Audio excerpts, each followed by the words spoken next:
news, Lobbyists are fed up with politicians accepting their money and then not coming through. opinion, When the automated police force orders you inside, that's just them doing their job. remix. Even lost my job partially due to the whole global warming issue. Increase in oil prices. This guy's scared. This is Top Story with KLIXcast and Jill Skeen, I've been a listener for about 20 years. I'm talking to you makes me feel better. where the news meets your opinion. Pick up the phone and talk about it. 736-0300. That's 736-0300. Now, here's the hosts of Top Story, KLIXcast and Jill Skeen. And good morning and welcome to Top Story, 736-0300, always the number to call. Hello, Jill. Hello, Ken. Why do you say something funny right before we go on the air? That was funny, actually, I have to say. That's the only time I'm able to say something funny. I know, because then I can laugh. No, that was funny, actually. Good for you. Good morning, KLIXcast. Yes, indeed. Happy Tuesday. Yes. Oh, it is Tuesday, isn't it? You know, it should be Thursday by now. I almost thought it was Wednesday. Oh, isn't that depressing? I was thinking of Rotary. I don't know. It's a short week. So that's going to screw all of us up. Yeah, because you won't be in Thursday or Friday. I know. Thursday, actually, I'm going to be doing the Good Things Utah show on ABC again. Wow. They want me back. You know, you might just have to move down there. I don't know. But anyway, so I'm going to go down and I'm going to demonstrate my couscous, my Greek couscous salad. And you can also make it with quinoa. So anyway, nice something for the 4th of July. Yeah, because you have a cookbook. I have a cookbook, Comfort Food Gets a Vegan Makeover. And actually, today I'm filming Connections for KMVT. That's going to air July 19th.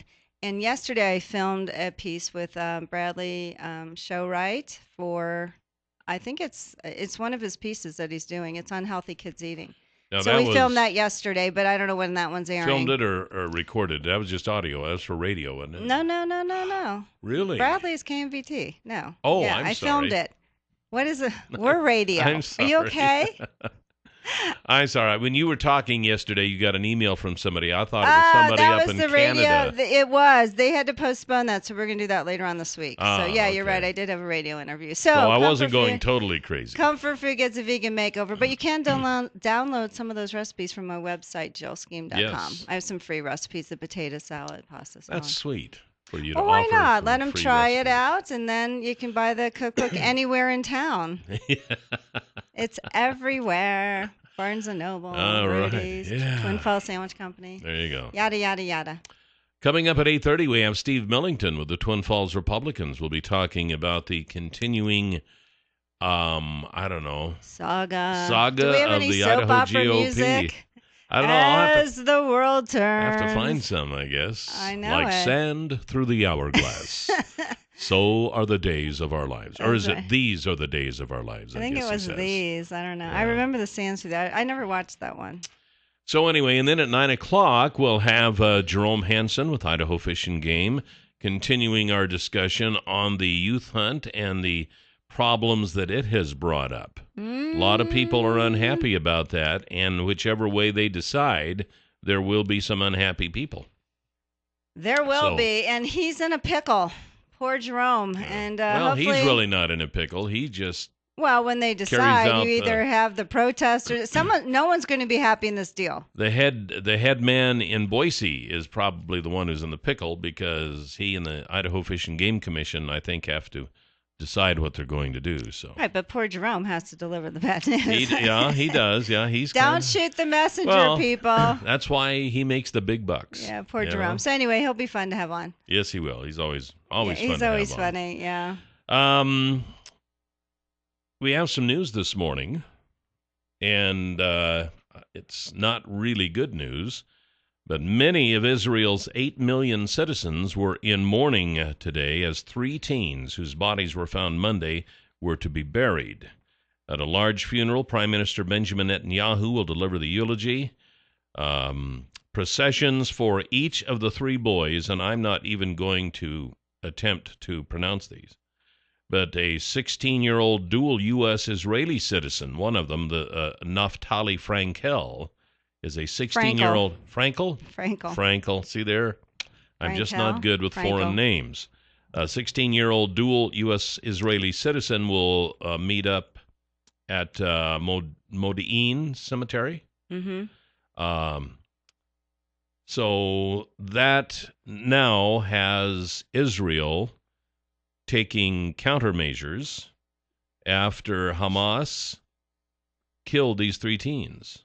Well, when I heard this yesterday, and I heard that these boys were killed, I thought, God help the person who did this, or the group that did this, because hell is going to rain down on them. Israel, that's the only way Israel survived. You know, like we said, it's not an eye for an eye, it's 2 eyes for an eye. That's what they do, and they are going to make you wish you never, ever did that. To lose 3 teens like that, to be killed in cold blood. They actually say that they think it was a group called Ansar Azdawali, whatever, supporters of the Islamic State. They said they claim responsibility for the killings and threatened to slaughter the Palestinian Authority. But anyway, it doesn't matter. I think they are on a tear, Israel. Yeah. They have searched for these boys for weeks now, I believe. And Netanyahu, they are, you just don't do this. It's almost like they're inciting Israel. Oh, absolutely. I don't think there's any question about that. But now Israel, the way I understand it, has responded by blowing up homes of 2 of the suspects. Yeah, they have. They stepped up airstrikes on Gaza. The military said it struck 34 terror infrastructure targets after the firing of 18 rockets into Israel since Sunday evening. I mean, that's the deal. Hamas just fires rockets into Israel constantly. Right. Constantly. Why? What are you provoking? And then you kidnap 3 of their teens, you shoot them, you bury them under rocks, and you don't think anything's going to happen? Are you out of your mind? So anyway, you know what? I feel so badly for Israel, and man, I feel sorry for Hamas because they are going to get it, and they are getting it. Well, I don't feel sorry for Hamas. Hamas is an evil organization. They deserve it. It is an evil, devil-inspired organization. That's all there is to it. Whatever's going to be unleashed upon, when I thought whoever did this, man, they are. Yeah. It's I bad. hope Israel turns their floor into glass. Well, they are right now. They showed pictures of what was happening in Gaza. Yeah. Man, this country is so, when I was there, if there was someone who was killed in a car accident, I think I told you this before, they literally had their car on the side of the road as a monument to these people. I mean, they honor every single one. Wow. And on the time that the Holocaust started, the glass of night, where all the glass broke in Germany, and I'm forgetting, they have a 2-minute, the entire country, there's a 2-minute, everyone stops, no matter where you are. The entire country, buses, cars, taxis, the entire country, they get out of their cars, they stand. Don't they call that Kristallnacht or something? Yeah, and with the start of that, 2 minutes, the entire country stops, and you get out of your car in mourning and whatever for everything that happened. The entire country. Can you imagine? The entire country stops. Yeah. Like, this is whatever they committed. Ooh. Horribleness. Yeah. And you know what? That's the only way Israel survived, and I say go for it. Yeah. Oh yeah. That's just a mess over there. The only way Israel will continue to survive is if they, like we were talking before the show, 2 eyes for an eye. Oh, that's the only way they do. Yeah. It's not like, we'll passively. No, they go in and they take it out. And you know what? They've messed with the wrong country and the wrong 3 boys. Ugh, I feel so badly for them. It's terrible. Well, so Israel is taking care of that situation. Meanwhile, within our own shores, General Motors on Monday announced 6, not 5 or 4 or 3, but 6 new recalls covering 7.55 million vehicles in the U.S., as the automaker continues to address safety issues. After calling back 2.6 million compact cars for a defective ignition switch, GM has unveiled a slew of additional recalls in recent months. The company now expects to take a second quarter charge of $1.2 billion, up from the previous estimate of $700 million. GM's latest batch of recalls ranges from model years 1997 to 2014. The company said it is aware of 7 crashes, 8 injuries, and 3 fatalities. The fatal crashes are connected to the largest recall, which covers 6.8 million older model full-size sedans for inadvertent ignition key rotation. Apparently, the issue with that is it can over-rotate to off. Yeah. And then the engine goes off while you're driving, and that turns the airbags off. I mean, that part for replacement was less than $1.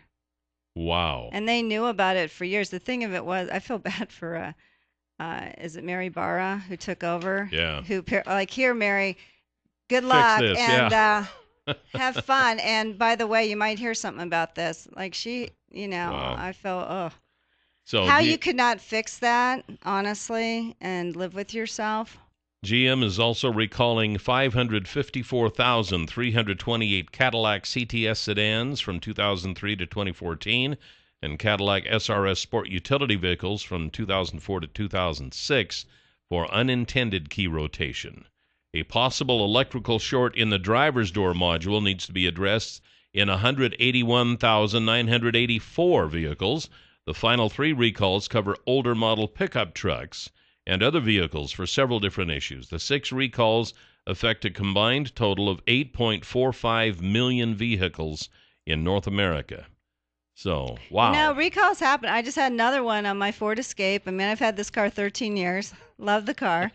I've had 4 or 5 recalls. Many more. It's going to be a new vehicle. Brand new, why give it up now? But, Exactly. Things happen, and you think, wow. So I've been driving this for 13 years. I said to the guy, so what could have happened? I think it was some kind of a bar or something. I don't know. I don't even understand some of the recalls anymore. Recalls are one thing. They're going to happen. That's understandable. But when they ignore them and deny any responsibility, that's what ticks me off. And you die or your loved one dies, forget it. Yeah. So I'll tell you what, though. Here's one time you're not going to have to worry about a recall. It's when you deal with the folks at Core Group Realty. They will sell your home. If you want to sell your home for any reason, you're moving up, you're moving down, you're moving out. Doesn't make any difference. They can sell your home. Give them 24 hours. Give them 48 hours as kind of a test just to see how they can do it. And if at the end of that period you're not satisfied, then you can fire them. But the folks at Core Group Realty, Gabe Cordova, Gerald Dalton, and the team are ready to help you sell. They have a huge database of buyers that they can match up with your home. And don't be surprised if you list your home with them that within a day or 2, they start getting some bites and possibly even sell it. So get a hold of them today. That's Core Group Realty, 933-2673. You can also find them online at getmorewithcore.com. They would be happy to help you out. Selling your home. If I were going to be selling my home, I'd get a hold of Core Group Realty, and I would do it today. So there you go. They can help you do it. 736-0300 is the number to call here this morning on Top Story. Steve Millington is coming up here in a few minutes, and we have Jerome Hansen at the top of the hour from the Idaho Fishing Game. 736-0300, the number to call here this morning on Top Story. 4th of July sale coming up, actually going on at Bish's RV with the 4th of July coming up Friday. And I know a lot of people are going to be headed out of town going camping. So Bish's RV in Twin Falls has all StarCraft travel trailers on sale right now, like a new 2014 StarCraft 24-foot travel trailer that sleeps up to 6 for under $19,000. Plus, their entire inventory is on sale. You can save thousands off a new or used RV right now with great financing options on your approved credit, or let them help you in their parts and service department. And they are there to help you with whatever RVing needs that you might have. Then, if that weren't enough, coming up this weekend, they're serving slow-smoked pulled pork sandwiches on July 3rd, which is Thursday, and July 5th, which is Saturday, from 11 to 2. And if you haven't had their slow-smoked pulled pork sandwiches, they are to die for. That's at Bish's RV at the Curry Crossing in Twin Falls, and they are waiting for you to stop by. We have a few new laws going into effect. I know we talked about this briefly here a few days ago, but actually today they go into effect. The laws go into effect with the exception of 80 miles an hour. I think they listen to our show. Well, we had Nathan Jerky from the ITD on here a few weeks ago, and he said it's going to take a while before we do the studies and and do a lot of things that need to be done before we can just up everything to 80 miles an hour. Well, specifically the interstate and such. And then here just a few days ago, there was the story came out and said, oh, starting July 1st, you can go 80 miles an hour on the interstate. That's not true. And I was thinking, well, that's kind of odd because that's not what Nathan said. No, and we always come to listen find to what out, Nathan said. Nathan was correct. So anyway, Thank speed goodness. limits on rural Idaho freeways were supposed to go up from 75 to 80 starting today. However, and everybody listening to the show out on the interstate now is starting to slow down a little bit. State transportation officials announced last week that they want more time to study safety concerns that were raised since the department began raising awareness that the change was coming this summer. The agency said it wanted to wait until they presented speed and crash analysis to the Idaho Transportation Board on July 11th.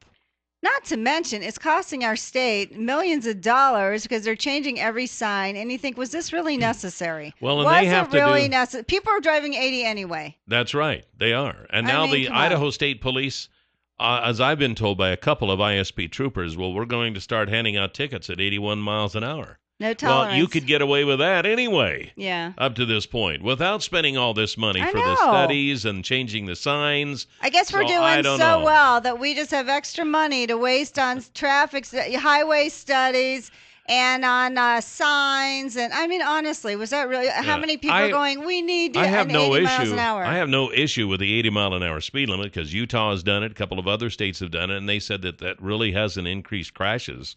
But I have a hard time believing if you're in a crash that it's not going to be harder on your body. If we're short of transportation funds for fixing the roads and the bridges, now we're going to be spending a lot of money on these studies and changing the speed limit signs. And I don't know. I don't know why they did that. Yeah, let's waste more money. And we had Nathan on. I mean, when he said our bridges are in trouble, he said our highways, and not to mention we were talking about it because of the high winds on the Prime Bridge and the Hansen Bridge. And, we talked about, well, what about a sign system? They have a sock out there. Big deal. A sock. A sock could be filled, doesn't matter any day. Well, it's a big sock. Anytime during the day in Idaho. It's an athletic sock. They have a sock. But, I mean, why not have, what about a warning system so trucks literally don't fall over? But no, we don't have the money. But let's raise the signs and let's have 80 mile an hour signs all over the state and cost us millions of dollars because we just have it in the coffers. You know what I wish they would have done? It doesn't make sense. What I wish they would have done instead would be allow the truckers to drive 75. This 65 mile an hour speed limit for trucks on the interstate and 75 for cars. That causes a lot of problems. Is ludicrous. It is ridiculous. And I know that a lot of the trucks have speed regulations. They have governors on them. They can only go 62 to 65. Okay, that's fine.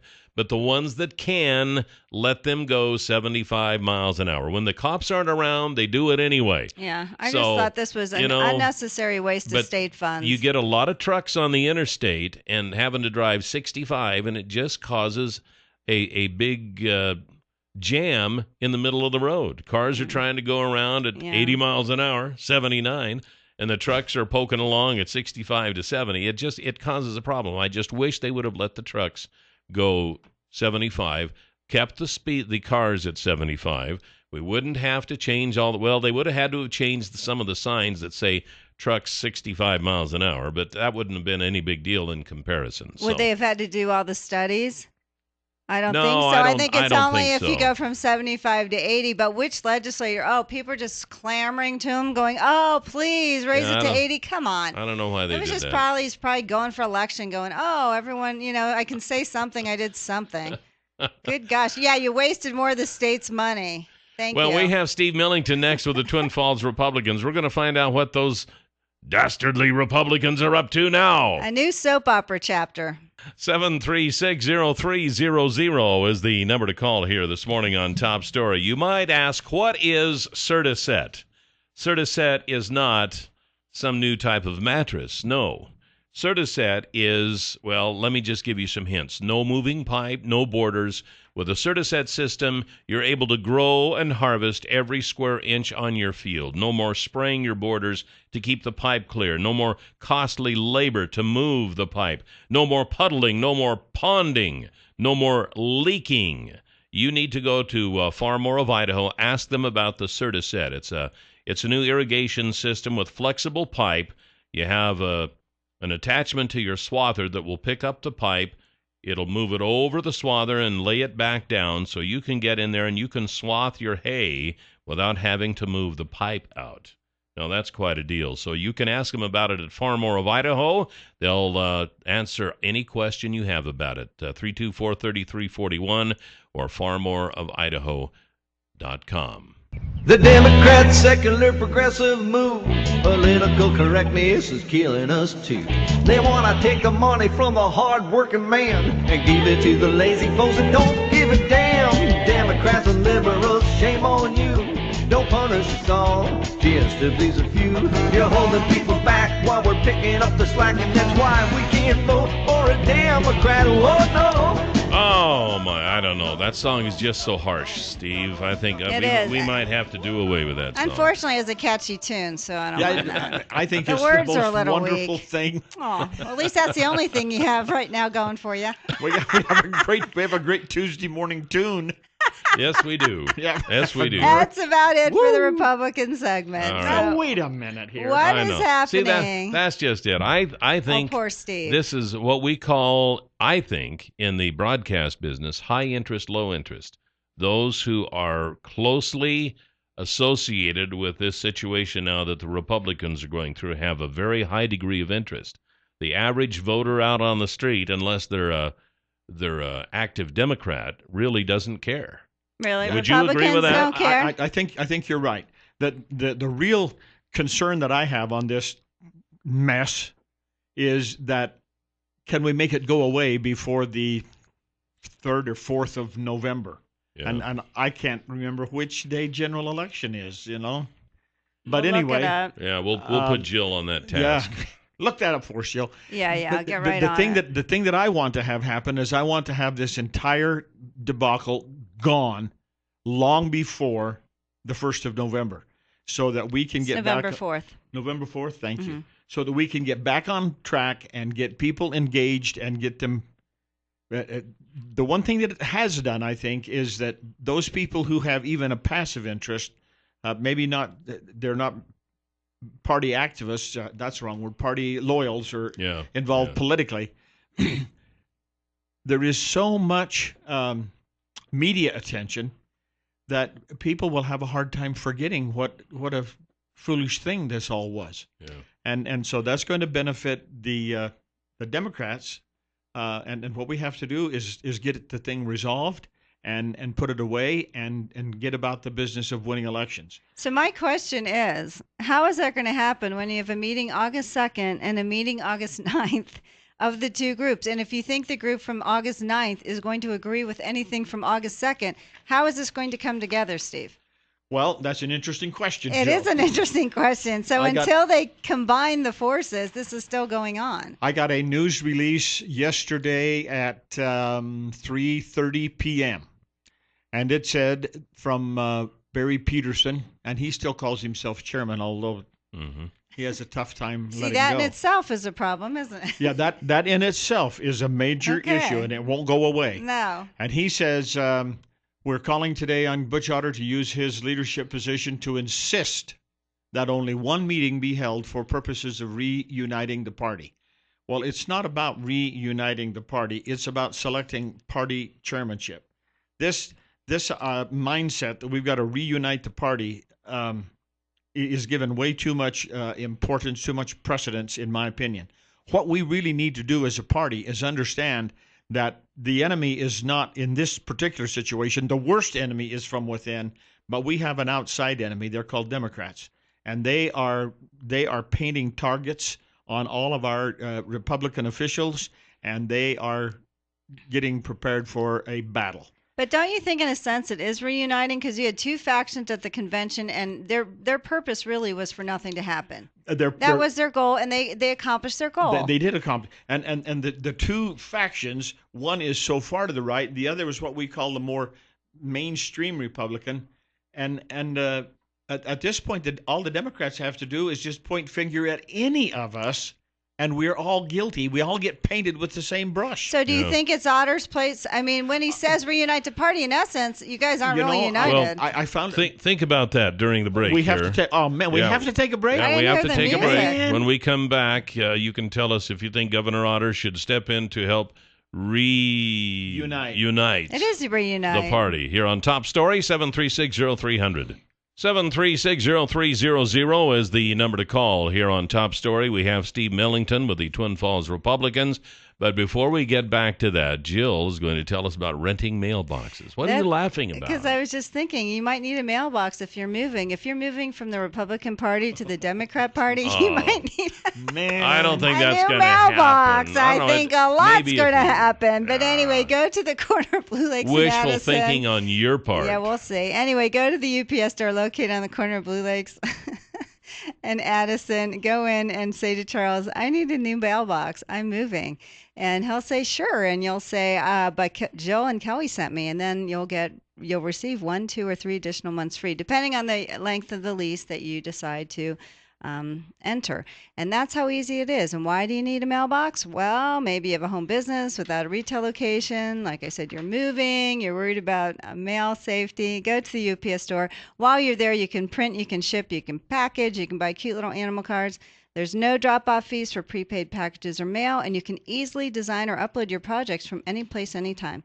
UPS store, corner of Blue Lakes and Addison, and they're open on Saturdays, Steve. So when you're, getting all your papers together for all these meetings. On Saturdays. On Saturday. Excellent. I know. Okay, so before the break, you were going to answer the question. What was the question again, Jill? How are you going to put all this together? How are you going to make people drop their hard ideological stances and come together in a kumbaya moment? How are you doing it, Steve? We got a phone call, but we'll hold that until you. Well, I think the real critical point that we must address first and foremost is that in 90 days we have an election. Well, 90 days from the end of August. Actually, July, August, September. Okay, whatever. You're having an election. Okay. So we've got to win that election. Uh-huh. And with all of our internal fighting, what we're doing is providing all kinds of neat sound bites, ammunition, if you will, for the Democrats to use between now and the 4th of November. And this is foolishness. They don't need any additional ammunition. Let's just get the election won. Forget this kumbaya moment and reuniting the party and bringing all these factions together. We have a war to fight. And the first thing we want to do is win that battle.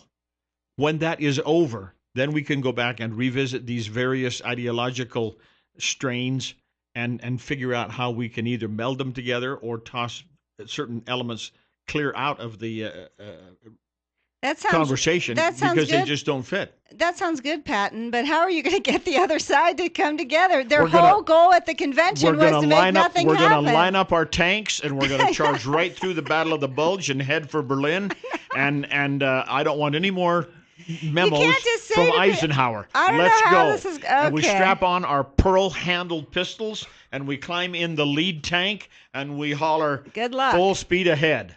All right, let's go to the phone. Top Story, you're on the air with Steve Millington. Good morning.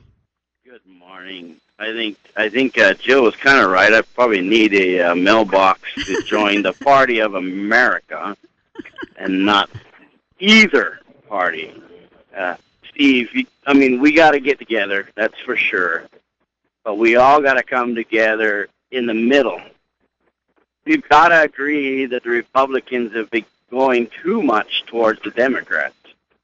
And, maybe the Tea Party might be going too far the other way, but we need to stand on the platform of the Republicans for the people, smaller government, get the government out of our pockets, and everything else. And out of our life. And out of our lives. And we can move on, and everything that Jill talks about, we can do by putting people back to work. and a good paying jobs. Let's not. I mean, I remember when things made in China were junk and things in the USA were good. Now, things that are even labeled USA aren't even made here. They're made somewhere else. So it's just ridiculous. Let's get back to America. And you know that's a very interesting point. I don't remember in the very recent past. I read just a brief that said probably fully 50% of the voters in the state of Idaho are neither Republican nor Democrat. They are what we refer to as unaffiliated or independent voters. And I think as Republicans, we need to take a long, deep breath and face reality, and that is Republicans don't elect the successful candidates in an election. The unaffiliated independent voters make that determination. And this far right wing out in the countryside stuff is not where the unaffiliated people want to be. Now, I don't think we want to embrace any of the Democrat Party ideas, but we need to make sure that we can identify and teach our basic Republican philosophies: smaller government, smaller taxes, individual responsibilities, and at the same time, let's bring in plenty of good economic opportunities, jobs for people. Let's keep our educational program developed and moving in a positive direction. And that's what we need to. Those are the things we need to push and emphasize from now to election. But do you think that the Republican Party is able to do that in Idaho when they have this much division? That's the scary part, and we better figure out real quick how to do it. Maybe my August little 2nd. Illustration towards Patton is only. Well, what happens marginal. if August 2nd and they decide that Barry Peterson isn't the chairman? I was looking for that article that quoted the guy who said that he made a mistake of the rules change. At the convention we have a parliamentarian, and I'm sorry I cannot remember his name. I can't find it in the article. I can see his face in the. I think it was Racor or something like that from Rexburg. Was my understanding, if I remember the story. Okay. He was incorrect when he said that if we adjourned, then everything stayed the same for 2 years. Right. Everything stays the same. And he admitted that. With regards to rules, resolutions, and platforms, not leadership. And we have had because 8 pages later in the rules it said that the party chairman is chosen for 2 years. 2 years only. Right. From convention date to convention date. Right. And so at this point, we have no party chairman. But you also didn't have any rules or platform or anything else, right? The rules and platform from 2 years ago is going to be forward for the next 2 years. Now, we can start working on changes to those rules and platforms now, so that 2 years from now, they have been given a serious conversation. But the leadership, the chairman position, is gone. So then we look at, well, what do we do? The county chairs can petition the state central committee, or the state, central committee, and demand a meeting to elect new leadership. And that's what's coming up. That's what's coming up. And the date for that is set at August the 2nd at the Red Lion Riverside at 9 o'clock in the morning. Okay. And in the news release that Peterson issued yesterday, he issues a olive branch, a conciliatory. Gee whiz, we need to have just one meeting, not 2 meetings. This is over the edge.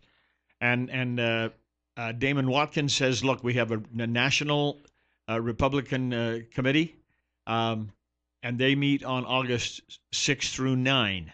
And Idaho has 3 votes. So does everybody else. 1 from the state party chair and 2 other delegates.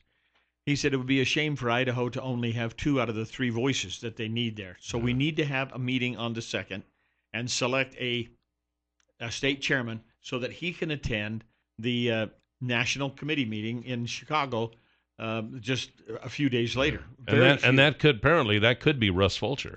Well, what's with the thank you tour? Well, I don't know. You ran for election. You lost. Do you have the urge to go out and thank everyone? No, I think it's obvious. I think the thank you tour is kind of a publicity thing for the party chairmanship. Yep, that's what I'm thinking. Yeah. Absolutely. Now, Now, could the mainline established Republicans live with Russ Fulcher as chairman? You know, there was a lot of backroom negotiation took place in Moscow. All day Friday in between these other meetings, and I spent all my time with the Credentials Committee trying to make sure that Twin Falls delegation got seated properly. And so, but you would see these other little behind the curtain meetings over here and over here and over here. And I have been told, although I was not involved in the meetings, I can't imagine how they would have a meeting like that without me. You were too busy helping the women refresh their lipstick.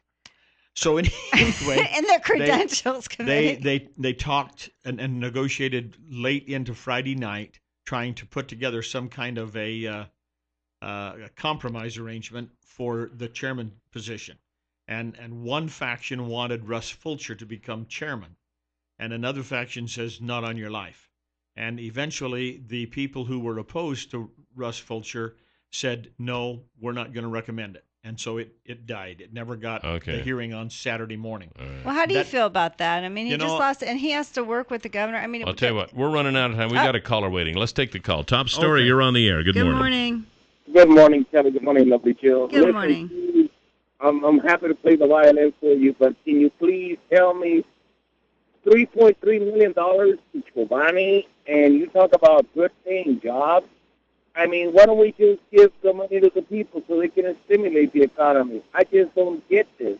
$3.3 million have gone down the drain, and for Chobani and all their tax breaks, and yet you guys are bickering over this deal and this deal.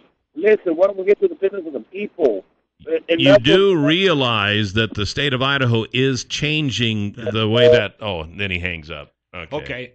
Anyway, state of Idaho is changing that. The Department of Labor is proposing new rules with regards to these kind of buy-in arrangements for new companies, and that is if the jobs disappear within a certain amount of time, you have to give us the money back. Right.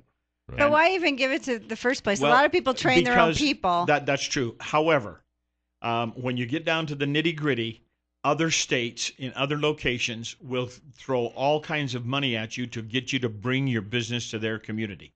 And so this is simply a buy-in arrangement. We can do this, we can do this, and by the way, we'll give you some money for additional training. We'll send everybody to the College of Southern Idaho for training and upgrades and so forth so that they're prepared to work in your facility when you open the door. Because first we have to open the business, and then we can train employees for future promotions. And so it's the ramp up, the startup training to make sure that when they open the door, everybody's there.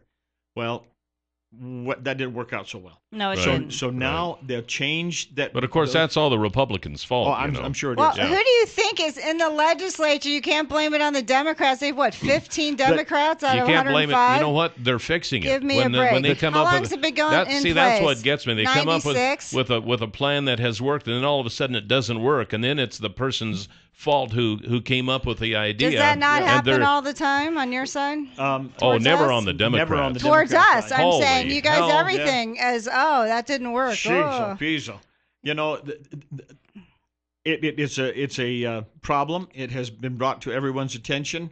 The director of Department of Labor is currently rewriting those proposals to say, look, we need to have this change, and we need to make these things so that new businesses coming to Idaho understand that if there is a hiccup somewhere, you're going to have to pay the money back.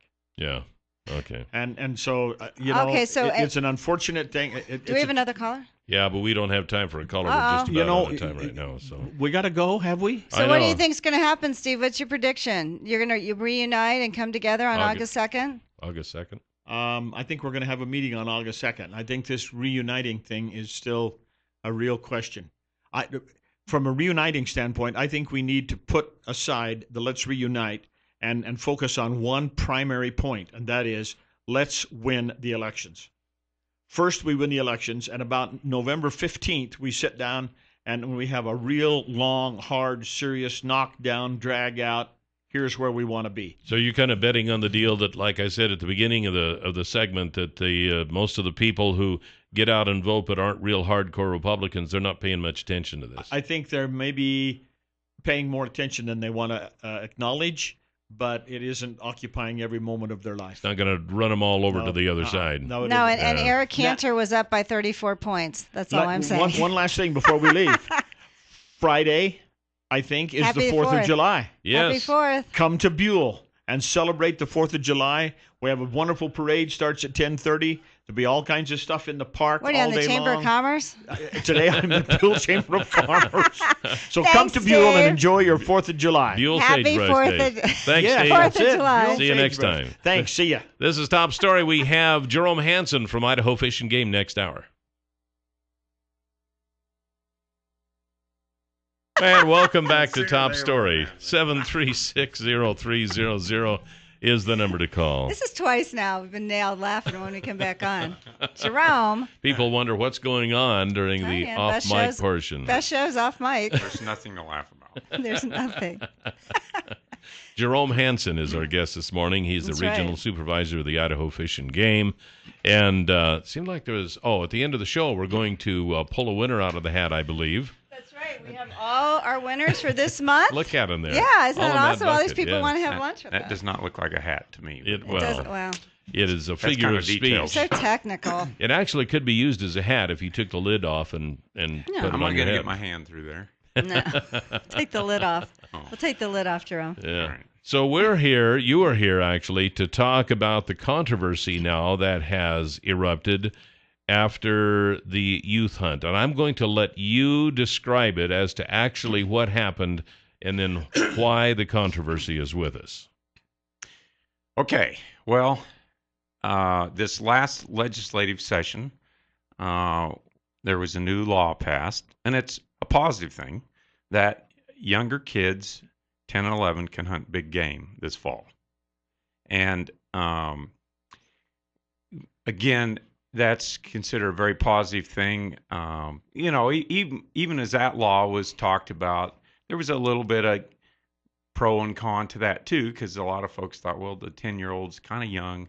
But a lot of other people, it's like, well, it's up to the parents. And again, it's not a mandatory thing they have to go out and hunt. Right, but right. if the parents feel like they're able to and ready to, then it's an opportunity for younger kids. So the law was passed this session, but it didn't become effective till July 1, which is today, Right. actually. And our controlled hunt system is in May, where people put in for the controlled hunts, and that closes June 5th. So this first year, our regulations say that that those kids weren't eligible to put in that were not, or that were 10 and 11 this year. This year, the rules were the same as in the past, where if a child was going to be 12 by the time the hunts rolled around in the fall, they were eligible. But the younger kids were not eligible to put in for control hunts. Okay. Because the new law didn't take place till July 1. So that was the deal. And then what our control hunt applications, they're a worksheet basically, and our system, even though we tried to get the word out to everybody and the regulations say that, some 1,000 youth, the new younger kids, ended up going into the system because it didn't catch them. And, Well, if they do it in a group, is it hard to catch them that way? And again, catching, I only mean that from not as a negative thing, just to try to. Well, to prevent a problem like you're having right now. Yeah, I guess so. And again, the system right now, it just isn't robust enough to do that, and it didn't. So we had the drawing, and then some 360 or so of those 1,000 youth drew tags, and then we realized that, and now what do we do? So and that's where we are right now. This is kind of where we sit, and there's basically two ways to look at it. One is they were ineligible, and should have known, hence shouldn't get shouldn't well, be able some to get people their tag. obviously read the rules and figured it out, or were told. Right, and a mix of things. So, yeah. But no, we don't feel like anybody did anything like intentionally, or it was just. So nobody's going to get arrested and thrown in jail. No, not even. That could be a new wrinkle in this whole thing. Why not, Jerome? Maybe a few 9 and 10-year-old kids, but except maybe you, Kelly. I don't know about you. So when they were in with the group, get in line. You want to arrest me? Get in line. Yeah, but Jerome, so the people in the group, the other ones in the group too, are now ineligible, right? Is that how that works if you do it on a group? Yeah, technically ineligible, and yet they're folks that have been putting in for years. So I mean, they're eligible, but they're not technically because they're in the group with the ineligible. So the number could be at more than 360. It's a little more than 300, probably twice that in terms of including adults. Okay. So again, one can make the case, and I mean from a emotional, empathetic standpoint, we don't want to take tags away from youth that just for their very first time draw one. Let or them learn disappointment. These were the rules. Come on. But we might have to. I'm not sure how it will all come out. The so flip the decision side hasn't been made yet right. as to what's going to happen. The flip side is that we have all these other parents and youth that didn't put in because they were told not to. Right. And so they're feeling kind of ouchy. What's really interesting is that this is all a result of a new law that allows all these younger kids to get out for the first time. And so, if it wasn't for the new law, we wouldn't have the controversy. Yeah. And, of course, none of them would be able to hunt yet this year. But it didn't take effect until today anyway. Right, so, technically. So, but the good news is, and I think I've said this before, is the good news is what is the good news? There's tons of good news. Okay. That 2,500 new youth are eligible to hunt big game, and that parents and youth are passionate about this. And so, I mean, I'm glad people are sort of emotional and wound up about it, whichever side of the coin they're on. And the bad news is, no matter what we end up doing, we'll upset some people, but it's only this year, and it's a new law. Next year we'll be back. We'll see how passionate our callers are. I think we have. 736-0300 is the number. Top story. You're on the air with Jerome Hansen. Good morning.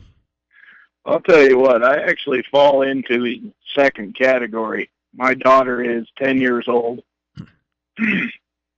and because of the law not taking effect until today, we followed the law, followed the rules, did not put her in the controlled hunt, even though the rest of the family did apply for the controlled hunt. And, I understand some people may have accidentally got put in for the controlled hunt because of their youth, but they have no reason to complain. We followed the rules, and they didn't. Plain and simple.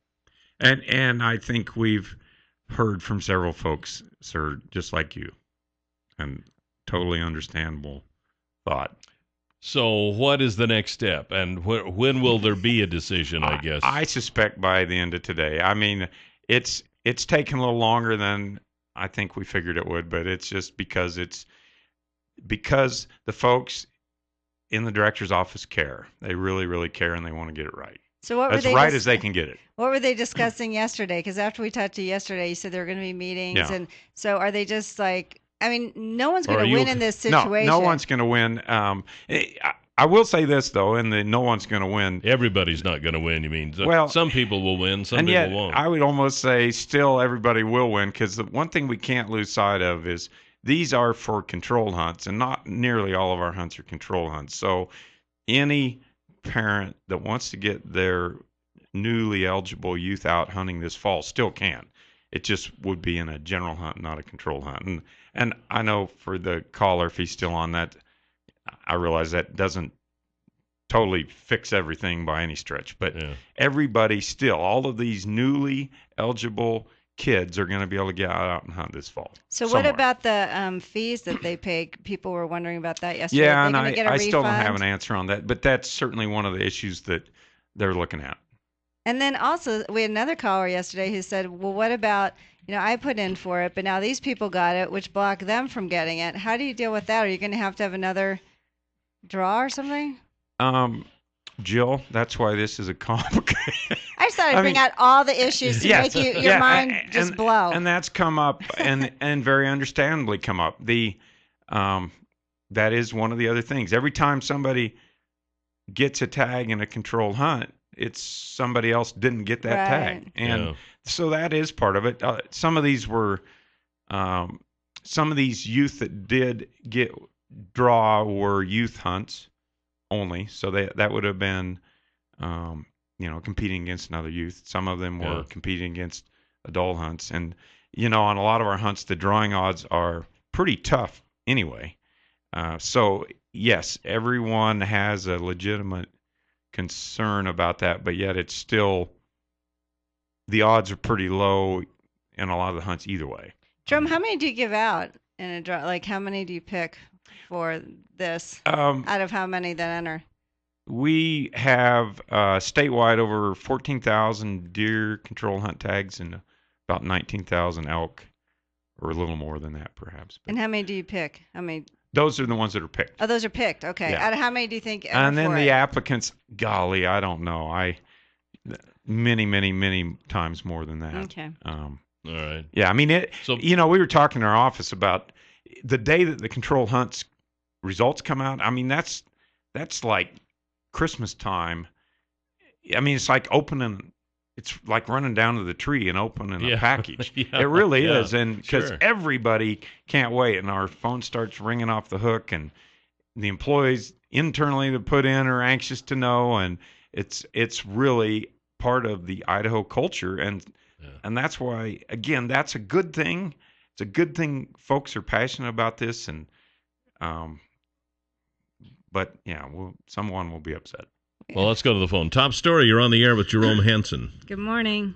Good morning. I grew up in Jerome, and my generation was a lot more mature than today's generation is at any given age. And my dad didn't buy me my first gun till I was 13 years old. It was a 20-gauge single shot for bird hunting. There is no excuse for 10-year-olds to be out there with big game rifles, period. We had a commenter on that yesterday saying kind of the same thing. Yes, and sir, and we've heard a fair amount of that. I mean, it definitely, we've heard both sides of that, and there's pros and cons, no doubt. And there's no doubt also that youth mature differently through. Yeah. Like me, for instance, I've never quite got there myself. But the fact of the matter is, though, it is the law now, and now you have to deal with it. I was wondering who's making the decision. Is it Virgil Moore by the director by himself, or is the commission getting in on this? It's really internal with Fish and Game. The commission, they've been weighed in a little bit, but it's a department decision. Okay. Yeah. They haven't asked you your opinion on this? I don't know if anybody's ever asked me. Jerome, what's your opinion on this? As we're going to break, you're saved, buddy. Well, we'll be right back. Jerome Hansen with the regional director of the Idaho Fish and Game. We'll be right back on Top Story. 7360300, the number to call here on Top Story this morning. It's the first day of July. We are halfway through the year. I can't even believe it. 2014 is halfway over as of today. 11 days to Rotary Ice Cream Fun Day. 100 yeah, they're going to dunk me, Jerome. 65 days till Christmas or something like that. Well, I'm more worried about being dunked. Are you going to come out and dunk me? I think you should be, because Are you going to come out? I saw you last year, and looked pretty brutal. It was brutal. I need nose plugs this year. I noticed some disdain and hate in the people throwing those things. And those are my relatives. Right. It's like my brother-in-law. I'm like, I thought you liked me. $20 later. I'm like, what? Yesterday's, if I may regain control here for just a brief moment, yesterday's $100 instant winning name is Phyllis Grant. Phyllis Grant, congratulations. And your $100 word of the day for today is Studio. Studio. You have until midnight tonight to go to our website at newsradio1310.com. Click on Word of the Day. Type in Studio. Studio. Listen tomorrow. If you hear your name tomorrow and you played the word today, you win $100. Did you spell it? STUDIO. Okay. Stud-EO. Studio. Studio. All right. The regional fish and game supervisor, Jerome Hansen, is our guest this morning here on Top Story, talking about this little difficulty with the controlled hunting permits for the youth hunt. And she's hiding out here because of the protests. That's right. I'll definitely come in studio today. Sure, yeah. Stay all day long if you want me to. What are we having for lunch? Donuts. Yeah. We have a caller. Top Story, you're on the air with Jerome Hansen. Good morning. Good morning. First of all, I'd like to say that I highly respect what you guys do at the Fish and Game office, and I think you guys do a really good job. But on this one, I think it's pretty cut and dry. I mean, the right thing's not always the easiest thing to do, and I think the Fish and Game needs to do the right thing. The other thing is... Which would be, in your opinion, what would that be? what's your right thing? We just need to follow the laws. That's just what we do. I read those regs inside and out because I love to hunt. Now, I couldn't tell you the code on wiring a house because I don't wire houses, but I do read those regs inside and out, just like 90% of other hunters, and just like I'm going to bet you 95% of those adults that put their children in underage knowingly, and now they're not wanting to pay the piper. And the other thing is hunting is about a lot more than killing animals. It's about doing things ethical and moral, and that's why we take our children out to the outdoors to show them, because you're taking a life. It's much more involved with that, and I think the Fish and Game, that needs to start at the top. I mean, we got to make sure that these adults that are taking these kids hunting are doing it lawfully. So that's just my opinion, and we did it right. My boy is 12 years old. He did not draw his youth tag. My wife ended up drawing a tag. The Fish and Game put a wonderful law in there, I believe, that a parent or grandparent can pass a tag down to their child. My wife was lucky enough to draw a good tag, and so she's going to pass that tag down to my boy so that we can go enjoy the hunt together and do it right. And if we wouldn't have drawn, I'm fine with that. We would have went and got an over-the-counter tag and done it right and had a sandwich and ate jerky. That's what hunting's about anyway. So that's my opinion. All right. Thanks for the call. Appreciate that. Hey, thank you, sir. He makes a really good point that I meant to mention. We did have another new law just a couple years ago that a parent or grandparent can hand their tag down to their offspring, to their their child son or grandchild, daughter or granddaughter or grandson. So no matter how this comes out, that is an option for some parents if they really want to, if they happen to have a controlled hunt tag and want to get their youth out there. That is an option, and that's to make one more point. That was an idea from a member of the public at a commission meeting 3 or 4 years ago. I happened to be at that commission meeting, and he brought that up. He said, "Why can't?"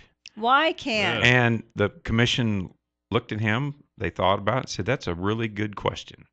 And so I guess my point is that input does work. It does work. Yeah. Okay. Yeah. We have another caller. Top Story. You're on the air with Jerome Hansen. Yeah, I think that following the law is the best way to go about it. And to the previous caller, there's been people that I've been hunting with that are in their 50s and 60s that I don't think should have guns. So as far as 9 and 10-year-olds go, I think that is really, we're always crying about how we think that parents should be the judge of their children's maturity and what they should be able to do. And I think if as a parent you think that your son, and I doubt that many of these 9 and 10-year-olds, I don't think they're going to get dropped off at the base of Baldy Mountain and said, "Hey, go get an elk, have a nice day." Right. I mean, they're going to be with family and stuff. I mean, come on. So, and I can tell you stories that my grandpa told me about stuff he did when they were a kid, and trust me, It's just the older we get, the more we forget how stupid we were when we were young. Not me. No. Not me. Kelly. I am reminded of it every single day. I do my best. Yeah. Good points. Jerome Hansen is our guest this morning here on Top Story, Regional Director of the Idaho Fish and Game, and we'll be right back. 736-0300 is the number to call here on Top Story. Wanted to mention that Kelly with Stanley and Company has the Lowen Honey Loader, and this is something that's not really for everyone. If you don't have a fairly big livestock operation, you probably don't have a big use for a Lowen honey loader. On the other hand, if you do have a large animal operation, a feedlot or a dairy, this could be something that you can't live without, and you just might not know it yet. It loads all type of manure, liquid, frozen, dry, up to 7 miles an hour. And I've quipped in the past. Fast, isn't it? Well, try doing that with a scoop shovel or a manure fork. I'll tell you what. Now, it just don't work. Yeah. So Kelly can line you up so you can see one of these Lowen honey loaders in operation, and you can ask questions, kick the tires, talk to the owner, and just get all sorts of information about this. And then you can decide if it's a yay or a nay. And Kelly is the man that can make that happen. 404-2997 is his number. 404-2997.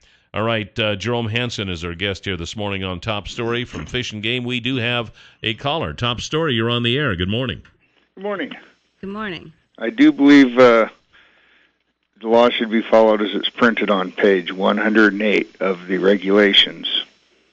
And got a friend here that his dad put in for deer last year and drew the bucks, and then put again in this year and drew for and didn't draw for the bucks, but he put in for the same hunt. And I was curious how you will handle refunding money or not refunding money. Probably shouldn't. I mean, they didn't put it in right. They should just forfeit that and learn to read. Oh, there you go. Yeah. How much is it, by the way? $6.50. $6.50? Yeah. Okay, so that's the application fee. If you did decide that they were not going to get it, would refunding the money be a big issue? Because you got probably names and addresses of everybody who applied, right? Yeah. I mean, we do from the system, and that again, that's being talked about, trying to figure it all out. You're actually kind of in a bad position here because the decision is being made in Boise, and you're just kind of waiting like everybody else for the decision to come down so you'll know what to tell everybody. That an accurate? Yeah, and I'm pretty sure that we'll get it figured out today. Okay. So I said that yesterday, though. You did, yeah. You said today you'd have an answer for us, Jerome. What's happening? Yeah. What do you think they're doing up in Boise going, what did we do? Have you heard any rumblings or? No, I'm not sure exactly how it will come out. Are they protesting up in Boise? I don't know.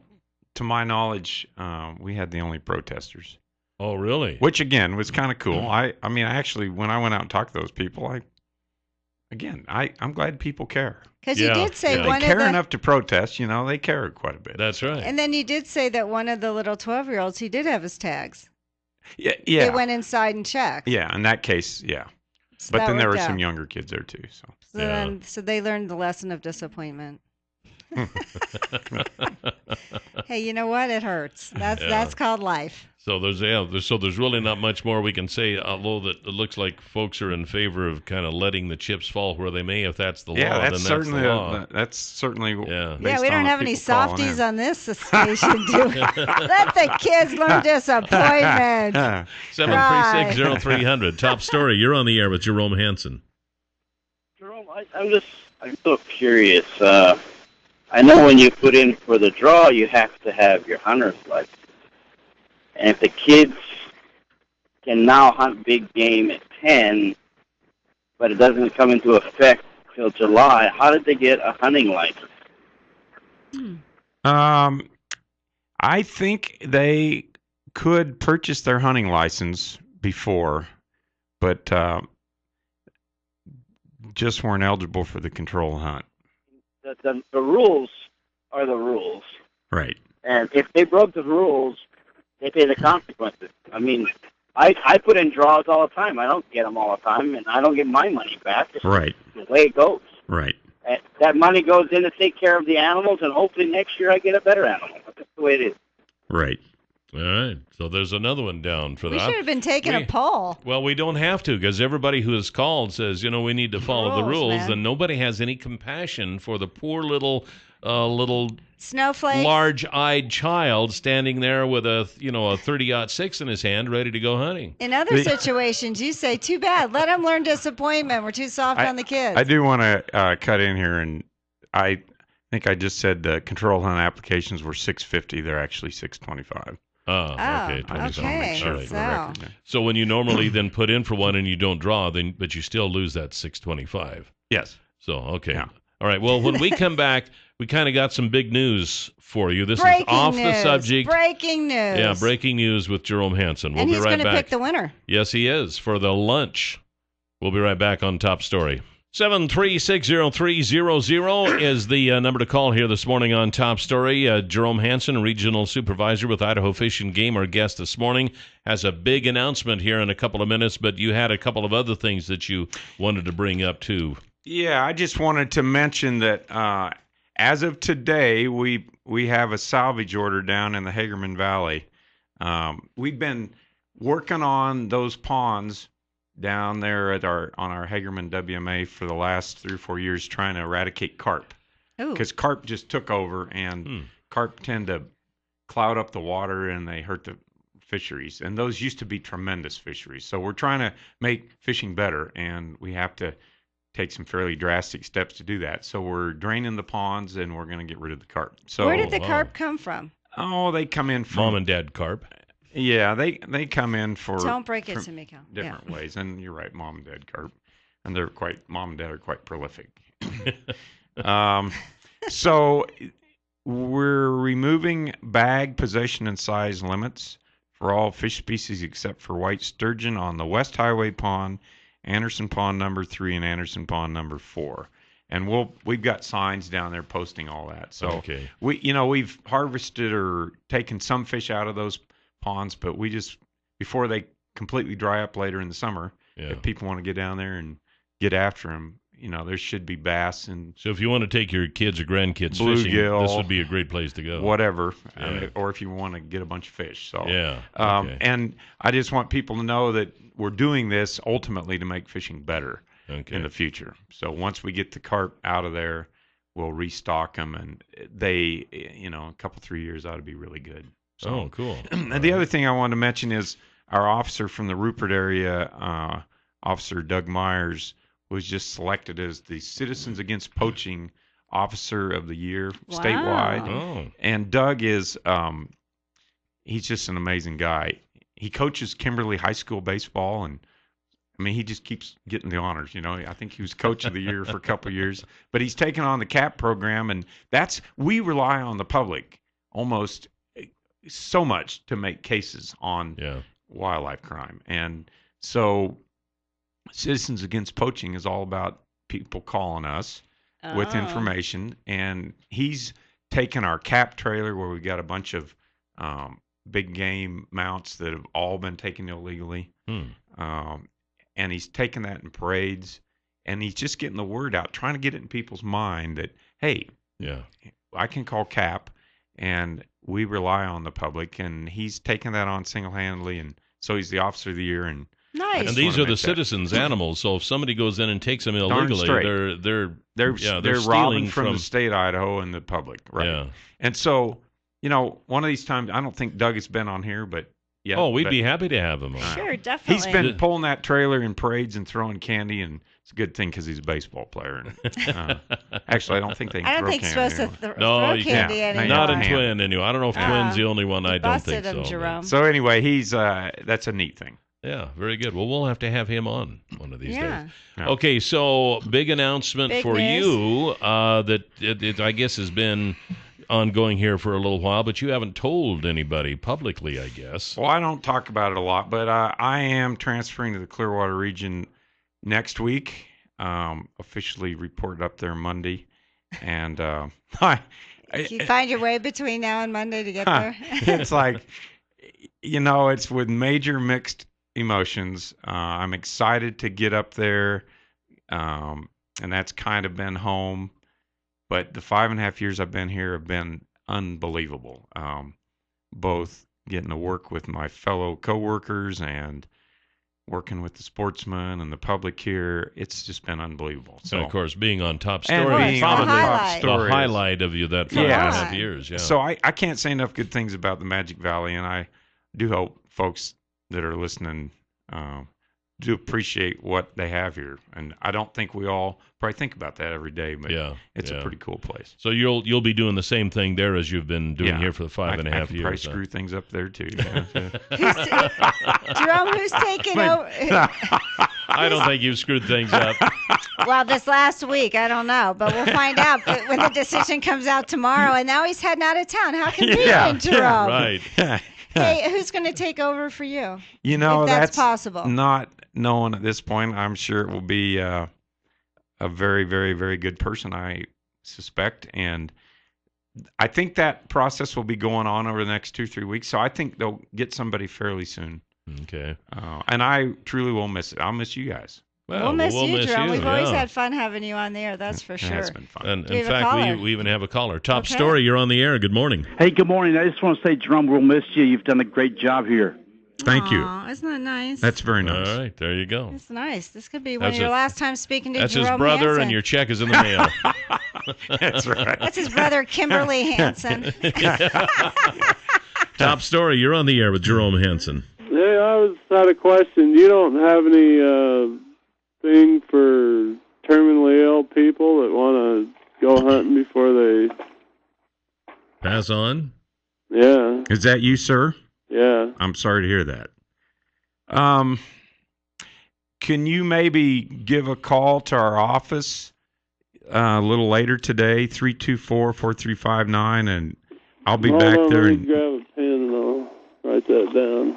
Okay. We're going to have to leave you because we've got the Huckabee. We'll That's 324-4359. We'll give it after Huckabee. Yeah, we'll give it after Huckabee. And please call and let's talk. All right, and it's time now for the Huckabee Report.